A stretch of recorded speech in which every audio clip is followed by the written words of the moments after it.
청취자 여러분을 위한 오늘의 심층 분석 시작합니다. 오늘은 저희 손에 아주 흥미로운 자료가 하나 들려 있습니다. 그리스 정교회의 역사를 따라간 한 여행자의 기록인데요. 이게 그냥 평범한 여행기가 아니고요. 예수는 문명 디자이너였다는 아주 대담한 가설을 들고 떠난 뭐랄까 지적 탐정의 수사 기록 같은 느낌입니다. 네, 맞습니다. 이 여행자는 역사적 장소들을 그냥 관광지가 아니라 자기 가설을 증명할 증거로 본 거죠. 아, 증거요? 네. 그의 미션은 그 흩어져 있는 역사적 사실들 속에서 우연이 아니라 어떤 거대한 필연적인 흐름을 찾아내는 거였어요. 와. 그래서 이번 시간에는 이 지적 탐정의 여정을 한번 같이 따라가 보면서 그의 가설이 과연 설득력이 있는지 함께 파헤쳐 보겠습니다. 좋습니다. 그럼 이 모든 탐구의 시작점, 모든 사건의 발단이라고 할 수 있겠죠? 바로 예수는 문명 디자이너였다는 가설부터 한번 제대로 풀어가 보죠. 아니, 대체 무슨 근거로 이런 주장을 하는 걸까요? 저자가요, 성경 구절을 아주 독특한 렌즈로 해석하면서 시작을 합니다. 네. 예를 들면 너희가 천기는 분별할 줄 알면서 시대의 표적은 분별할 수 없느냐, 이런 구절이 있죠. 아, 네. 들어본 것 같아요. 보통은 이걸 종교적인 각성을 촉구하는 말로 이해하잖아요. 그렇죠. 그런데 저자는 여기서 시대의 표적이라는 키워드를 딱 뽑아냅니다.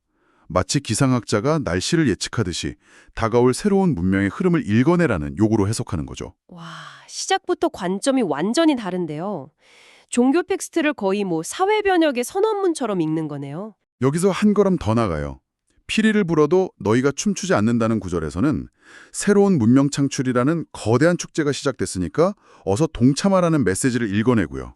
아, 또 유명한 씨 뿌리는 자의 비유 있잖아요. 네네. 그걸 통해서는 문명이라는 씨앗은 아무 데서나 자라는 게 아니다. 좋은 땅, 그러니까 적합한 사회적, 역사적 조건과 만나야만 거대한 나무로 성장할 수 있다. 이런 원리를 도출해냅니다. 되게 흥미롭네요. 근데 한편으로는 좀 위험한 해석 아닐까요? 성경 구절을 원래 종교적 맥락에서 완전히 벗어나서 거의 경영학이나 사회학 이론처럼 해석하는 거니까요. 저자가 이런 비판을 예상하고 어떤 뭐랄까 안전장치를 마련해 두었나요? 아주 날카로운 지적이십니다. 그리고 바로 그 지점이 이 자료의 핵심이거든요. 오, 저자 스스로 이 모든 것을 겨자씨 비유에서 비롯된 가설이라고 명확하게 선을 긋고 있어요. 아, 가설이다. 네, 그는 이렇게 말합니다.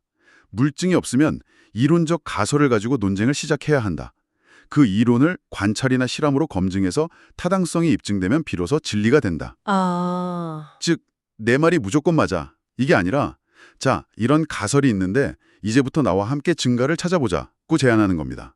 굉장히 과학적인 접근 방식이죠.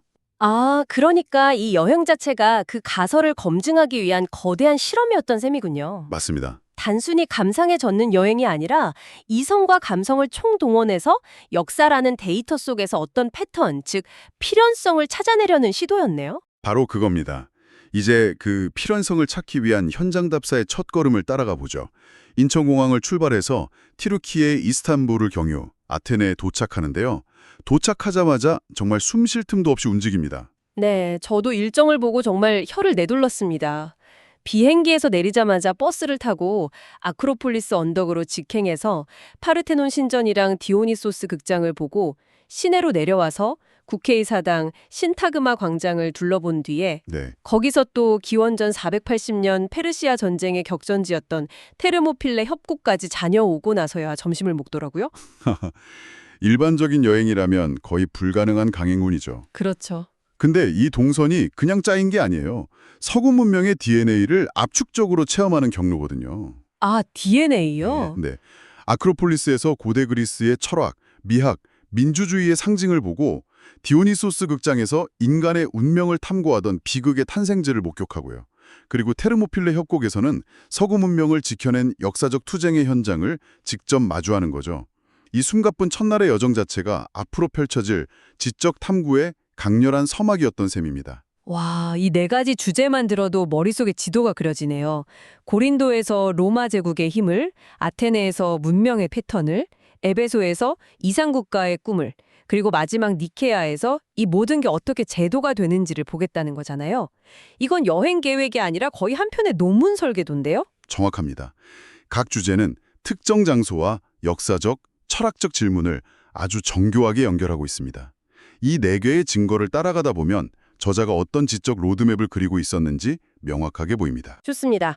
그럼 이 지적 탐정의 여정을 따라가 보죠. 그의 가설은 예수는 문명 설계자였다는 것, 그리고 그의 손에 들린 증거 목록은 바로 4개의 역사적 장소입니다.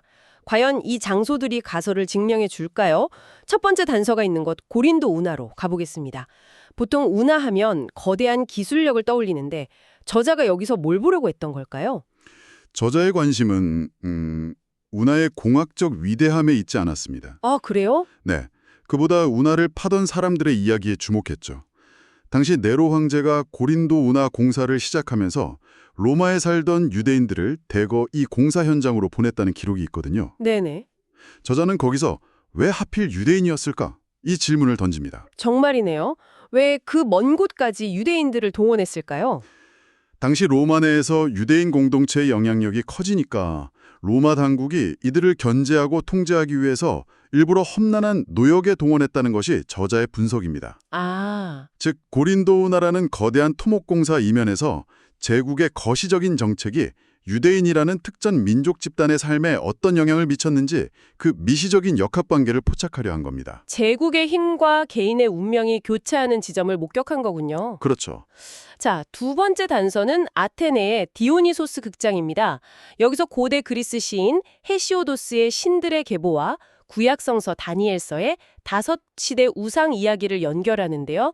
잠깐만요. 이건 정말 대담한 연결인데요. 보통은 전혀 다른 세상의 이야기로 취급하잖아요. 바로 그 대담함이 이 탐구의 묘미죠. 자, 생각해보세요. 디오니소스 극장은 인간의 운명과 신들의 변덕을 다루던 비극의 발상지입니다. 네, 그렇죠. 역사 서사를 꺼내듭니다. 하나는 헤시오도스가 노래한 황금 시대에서 청동을 거쳐서 타락한 철의 시대로 이어지는 인류 역사의 퇴보에 대한 이야기고요. 그리고 또 다른 하나는 구약성서 다니엘서에 나오는 그 금으로 된 머리부터 철과 진흙이 섞인 발까지 각기 다른 제국을 상징하는 거대한 우상의 꿈 이야기고요.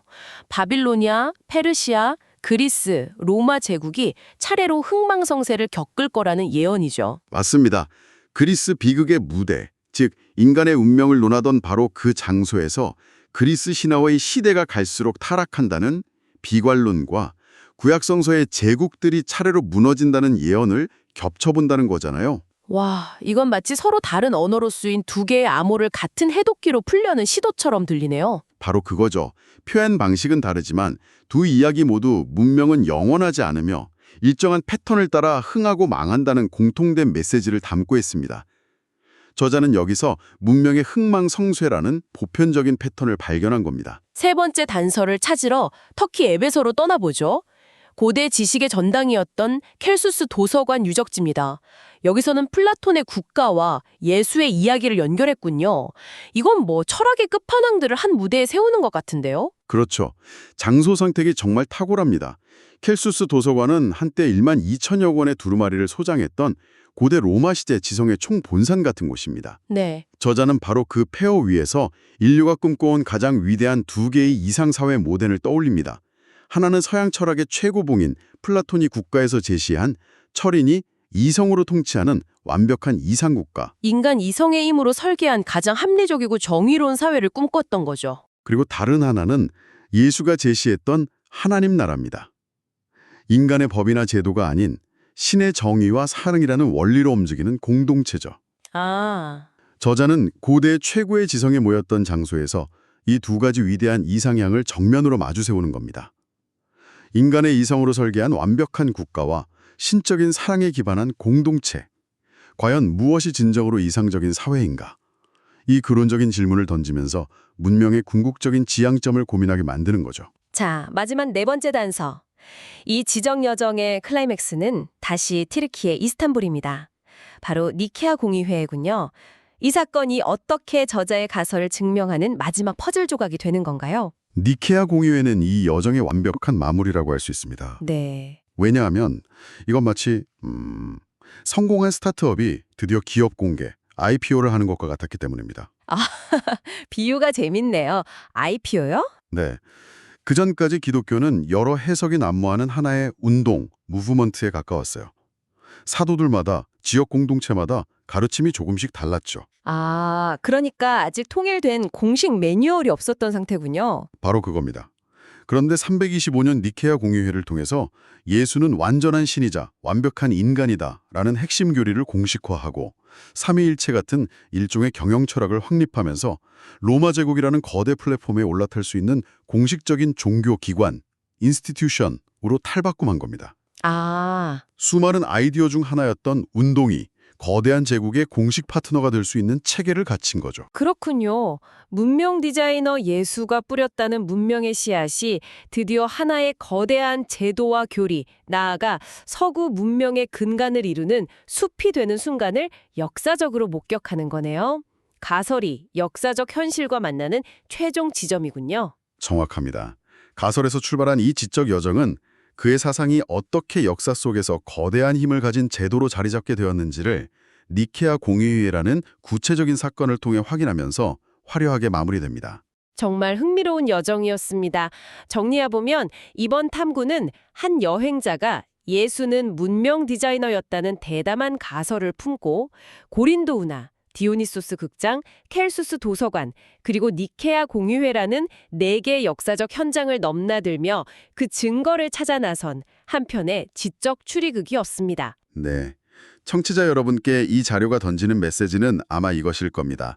역사는 단순히 박물관에 박제된 과거 사실의 나열이 아니라 우리가 어떤 관점과 질문을 던지느냐에 따라서 전혀 다른 의미를 드러내는 살아있는 텍스트라는 것이죠. 네. 저자는 이성과 감성을 총동원해서 자신만의 방식으로 시대의 표적을 읽어내려 한 셈입니다. 오늘 분석을 마무리하며 청취자 여러분께 이런 질문을 던져드리고 싶습니다. 저자는 물증이 없을 때 이론적 가설로 논쟁을 시작해야 한다고 말했습니다. 여러분의 삶이나 관심 분야에서 너무나 당연하게 받아들여지지만 사실은 명확한 증거보다 관습이나 믿음에 기반한 가설은 무엇이 있을까요? 만약 그 지점에서 전혀 다른 가설을 세운다면 어떤 새로운 풍경이 보이게 될까요? 안녕하세요. 오늘 분석에서는요. 여행과 역사 그리고 하나의 아주 급진적인 아이디어를 결합한 독특한 여정을 함께 떠나보려고 합니다. 이건 단순히 과거를 돌아보는 게 아니고요. 역사의 흔적 속에서 어쩌면 미래의 청사진까지 발견할 수 있지 않을까 이런 질문을 던진 한 탐험가의 발자취를 따라가는 겁니다. 바로 이 질문이 모든 것의 시작이었어요. 작가에게는 이게 그냥 종교적인 문구가 아니었던 거죠. 역사를 그냥 지나간 일들의 나열로 보지 말고 지금 우리에게 무언가를 계속해서 말하고 있는 표적, 즉 사인들의 연속으로 읽어내라는 도전으로 받아들인 겁니다. 자, 그럼 이 여정 전체를 이끌어가는 그 핵심 아이디어, 그 심장부로 한번 들어가 볼까요? 우리에게 너무나 잘 알려진 한 역사적인 인물을요, 완전히 새로운 틀로 다시 보자는 아주 도발적인 생각입니다. 작가는 말합니다. 우리가 예수를 단순히 종교적 지도자로만 볼 게 아니라 한 시대의 끝과 새로운 시대의 시작, 그 거대한 전환을 설계한 문명 설계자로 봐야 한다고요. 이건 그냥 좋은 가르침을 전파했다, 이 수준을 넘어서요. 아예 사회의 구조 자체를 디자인했다는 정말 대담한 시각이죠. 그럼 이 주장의 근거는 뭘까요? 바로 성경에 나오는 여러 비유들입니다. 예를 들어서 씨 뿌리는 자의 비유 있잖아요. 이걸 그냥 착하게 살아라 같은 도덕적 교훈으로만 보는 게 아니에요. 어떤 땅, 그러니까 어떤 환경에서 새로운 사회가 가장 잘 자라고 번성할 수 있는지에 대한 전략적인 청사진, 뭐랄까 문명 건설 매뉴얼처럼 읽어내는 거죠. 자, 여기서 진짜 재밌는 건 작가가 이 문제에 접근하는 방식이에요. 이건 그냥 나는 이렇게 믿는다 하고 끝나는 게 아니라 아주 구체적이고 체계적인 지적 방법론에 대한 이야기거든요. 작가의 핵심 철학을 한마디로 요약하면 바로 이겁니다. 감정이나 직관 같은 건 말하자면 그냥 날것의 데이터, 원석 같은 거예요. 그런데 이성이라는 강력한 지렛대를 사용해서 그 데이터를 번쩍 들어올리면 그 안에 숨겨져 있던 패턴과 질서가 보이기 시작한다는 거죠. 감정적인 반응에 머물지 않고 이성이라는 도구로 역사 속에 숨겨진 의미를 파헤치려는 시도인 겁니다. 그리고 이 철학이 그냥 머릿속 생각으로만 그치는 게 아니에요. 보세요. 아주 체계적인 과정이 있죠. 먼저 책을 읽다가 혹시 하면서 가설을 세우고요. 그 다음엔 인터넷으로 막 파고들면서 사전 조사를 하죠. 그러다 이건 직접 가봐야겠다 해서 진짜 현장으로 떠나는 겁니다. 그리고 돌아와서 이 모든 걸 합쳐서 하나의 결론을 만들어내는 거죠. 아이디어를 현실에서 검증하는 명확한 로드맵이 있는 거예요. 자, 이렇게 가설과 방법론으로 단단히 무장한 작가가 드디어 2018년 3월 이 아이디어들을 직접 현실 세계에서 부딪혀보기 위한 실제 여정에 오릅니다. 인천에서 출발해서 거의 12시간 가까이 비행기를 타고 이스탄불을 거쳐 아테네에 도착합니다. 와, 이게 그냥 휴가 가는 길이 아니잖아요. 머릿속 가설을 검증하기 위한 일종의 지적인 출장이었던 셈이죠. 아테네에 도착하자마자 정말 쉴 틈이 없었습니다. 첫날부터 아크로폴리스, 파르테논 신전, 디오니소스 극장, 고대와 현대 아테네의 심장부를 정신없이 파고들어요. 자신의 이론을 현실의 풍경 앞에 딱 마주세우는 강행군이었던 거죠. 자, 그럼 이 여정의 진짜 목적, 그 핵심으로 들어가 볼게요. 작가는 그냥 유적지를 구경하러 간 게 아니었습니다. 풀고 싶은 4개의 아주 구체적인 역사 퍼즐을 들고 갔어요. 그 4가지 과제가 바로 이겁니다. 고린도 운하, 디오니소스 극장, 켈수스 도서관, 그리고 니케아 공유회. 각각의 장소와 사건은 문명 설계자라는 저 거대한 가설을 증명하기 위한 일종의 테스트 케이스라고 할 수 있겠죠. 첫 번째 퍼즐, 고린도 운하입니다. 여기서 작가가 궁금했던 건 이거예요. 왜 하필 로마에 살던 유대인들이 이 거대한 토목공사에 동원됐을까? 이게 왜 중요하냐면요. 만약 어떤 지도자가 의도적으로 특정 집단을 큰 프로젝트에 참여시켜서 사회를 하나로 묶으려고 했다면 그건 그냥 삽질이 아니잖아요. 그게 바로 문명 설계의 흔적일 수 있다는 거죠. 두 번째는 아테네의 디오니소스 극장입니다. 여기서는 그리스 비극이랑 철학이 놀랍게도 저 멀리 히브리 예언과 어떻게 연결되는지를 파헤칩니다. 생각해보세요. 전혀 다른 두 문명에서 비슷한 시기에 역사는 발전한다, 시대는 바뀐다는 생각이 나타난다면 이게 과연 우연일까요? 아니면 시대를 관통하는 어떤 거대한 흐름, 어떤 설계의 일부였을까요? 바로 이게 작가의 질문이었어요.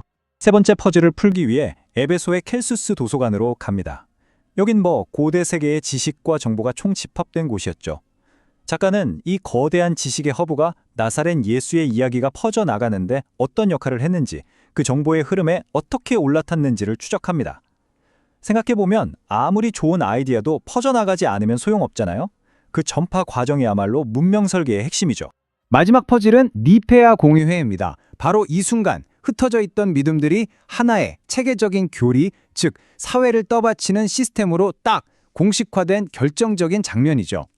작가는 이 과정을 통해서 하나의 아이디어가 어떻게 세대를 넘어 지속될 수 있는 제도라는 옷을 입게 되는지를 분석합니다. 야, 이게 바로 문명 설계의 활용점정, 마지막 방점이라고 할 수 있겠습니다. 자, 이렇게 장소와 아이디어를 넘나드는 긴 여정이 끝났습니다. 그럼 여기서 제일 중요한 건 뭘까요? 우리가 이 탐험에서 궁극적으로 뭘 얻어갈 수 있을까요? 결국 이 여정이 우리에게 말해주는 건 이거예요. 역사는 박물관에 박제된 고정된 사실들의 모음이 아니라는 겁니다. 우리가 어떤 질문을 던지느냐에 따라 전혀 다른 그림을 보여주는 살아있는 역동적인 풍경이라는 거죠. 작가의 답이 맞냐 틀리냐를 떠나서 이렇게 새로운 렌즈로 역사를 탐험할 수 있다는 그 가능성, 그 자체가 정말 중요한 겁니다. 이제 이 질문을 여러분께 한번 던져보고 싶네요. 여러분 주변에 있는 아주 익숙한 이야기, 매일 다니는 장소, 늘 당연하게 생각했던 어떤 아이디어? 여기에 작가처럼 새로운 질문을 하나 딱 던져본다면 과연 어떤 다른 모습이 보일까요? 어쩌면 바로 그 순간 우리 각자의 위대한 탐험이 시작되는 건지도 모릅니다.